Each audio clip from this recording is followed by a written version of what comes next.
Hello and welcome to बिटेनिंग। साथ में मिलके शुरू करते हैं ज़िंदगी की दूसरी इनिंग।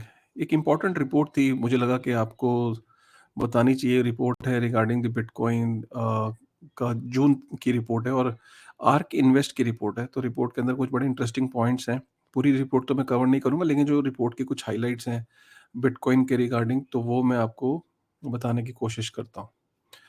सो रिपोर्ट है ये आर्क इन्वेस्ट 30 जून तक की रिपोर्ट है और इसका रिपोर्ट का नाम है द बिटकॉइन मंथली। तो ये एवरी मंथ आर्क इन्वेस्ट जो है, जो कि एसेट मैनेजमेंट कंपनी है, जैसे कि ब्लैक रॉक हो गई, फिडेलिटी हो गई, वैसे ही आर्क इन्वेस्ट है।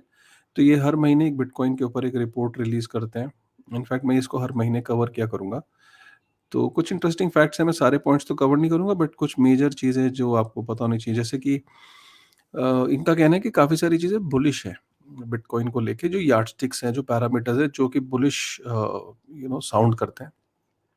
जैसे कि माइनिंग डिफिकल्टी 1 महीने में इंक्रीज़ हुई है, जो कि 71% mining difficulty has increase. So that just means के mining, Bitcoin has become more difficult. Why? Because a lot of miners are interested in, a lot of miners are mining Bitcoin. Machines जो हैं वो ज़्यादा deploy कर रहे हैं miners, bitcoin को mine करने के लिए। तो जब ज़्यादा माइनर्स इंटरेस्टेड होते हैं, ज़्यादा मशीन्स लगती हैं उस पज़ल को सॉल्व करने के लिए, तो बिटकॉइन की माइनिंग जो डिफ़िकल्टी है, वो ऑटोमैटिकली बढ़ जाती है कि लोग आसानी से बिटकॉइन को माइन ना कर सकें। क्यों? इसकी वजह ये होती है कि बिटकॉइन का ब्लॉक जो है वो हर 10 मिनट बाद निकलना चाहिए एवरेज, राइट? और अगर बिटकॉइन जल्दी माइन हो रहा है, तो डिफ़िकल्टी अपने आप ऊपर हो जाती है, ताकि जो बिटकॉइन का जो ब्लॉक है, वो उसका एवरेज टाइम जो है ना, वो 10 मिनट ही आना चाहिए, ठीक है? तो ये टाइम टू टाइम रिव्यू होता रहता है, एक पर्टिकुलर टाइम के बाद डिफ़िकल्टी अपने आप रिव्यू होती है।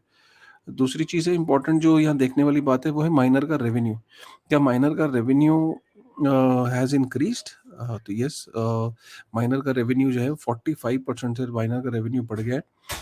So this is also bullish sign. That means कि बिटकॉइन में जो माइनिंग कहते हैं ना, कि माइनर्स का इंटरेस्ट नहीं रहेगा, माइनर्स क्यों इंटरेस्टेड रहेंगे बिटकॉइन को माइन करने में?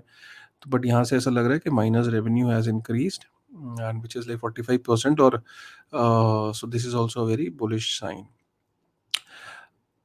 बाकी ट्रांजैक्शनल वॉल्यूम हो गया, लॉन्ग टर्म hodler सप्लाई, ये बहुत मतलब मुझे बहुत इंटरेस्टिंग लगता है ये वाला।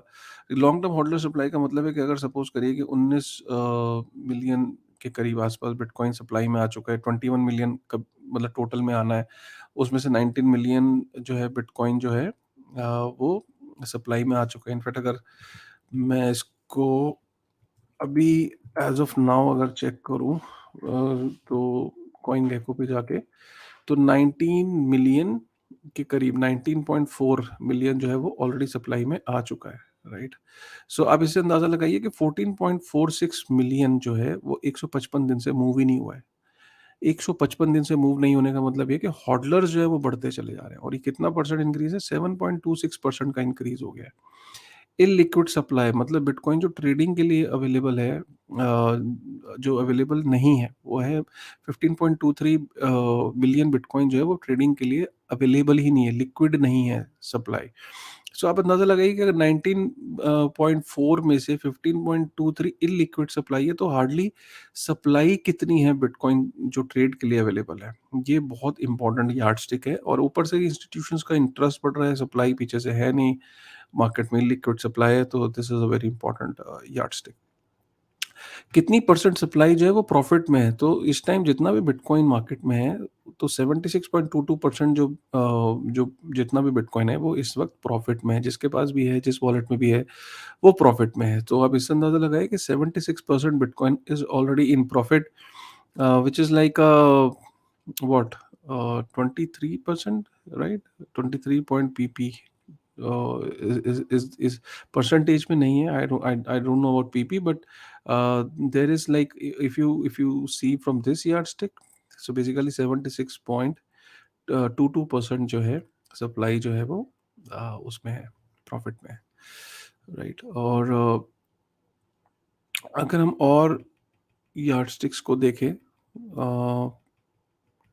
अगेन अगर आप यहाँ देखें, तो मूविंग एवरेज हो गई, जीबीटीसी का जो प्रीमियम है वो गिर रहा है, राइट?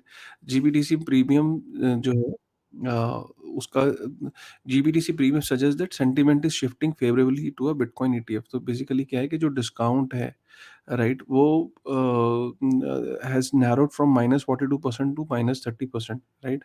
इसका मतलब क्या है कि people are expecting that there is going to be a spot bitcoin ETF in the near future.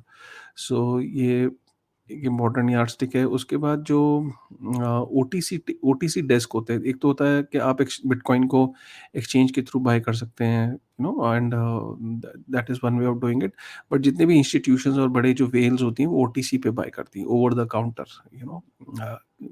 उसको स्पेशली उसको एक्सचेंज पे आके नहीं करते हैं, वो ओटीसी काउंटर्स पे करते हैं। और ओटीसी काउंटर्स पे जो बिटकॉइन जो है that has been increasing, so that means that more, यहाँ पे अगर आप देखो, so more and more interest is coming from institutions and whales. So OTC desk पे जो बैलेंसेस हैं, जो होल्डिंग्स हैं, वो बिटकॉइन की बढ़ रही है, राइट। ये इसका मानना है। और अगर हम देखें बिटकॉइन अनमूव फॉर 1 ईयर और मोर, तो इसका मतलब क्या है कि 70% जो सप्लाई है बिटकॉइन की, आप वो 1 साल से ऊपर मूव ही नहीं हुई है, राइट।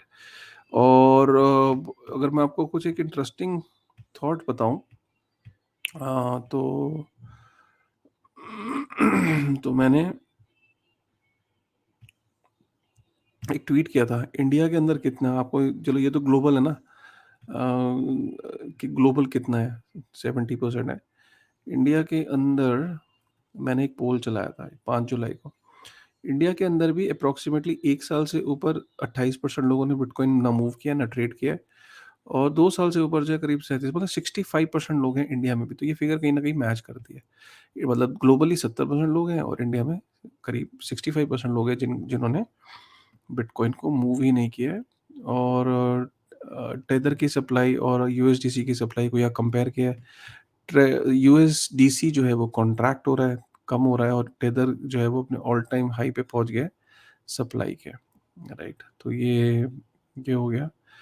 और भी, और ये सबसे इम्पोर्टेंट है, ये आप सोचो कि यार कमाल है यार ये वाला तो, मतलब आप सोचो कि यहाँ पे डेट सीलिंग यूएस पहुंचा था 2 जून को। 2 जून को 31.4 31.4 ट्रिलियन यूएस डॉलर जो था वो डेट था। और यहाँ से डिसाइड हुआ, रिपब्लिकन्स और डेमोक्रेट्स ने डिसाइड किया कि चलो 2025 तक नीड बेसिस पे ये डेट सीलिंग को हम रिव्यू ब्रेक करते हैं, और यहाँ से अब यूएस जितना मर्जी डेट जो है वो इशू कर सकता है। और आप सोचो कि यहाँ से ऑलरेडी जब से वो अग्रीमेंट आया है, यूएस गवर्नमेंट ने 850 बिलियन यूएस डॉलर जो है नया डेट इशू कर दिया है।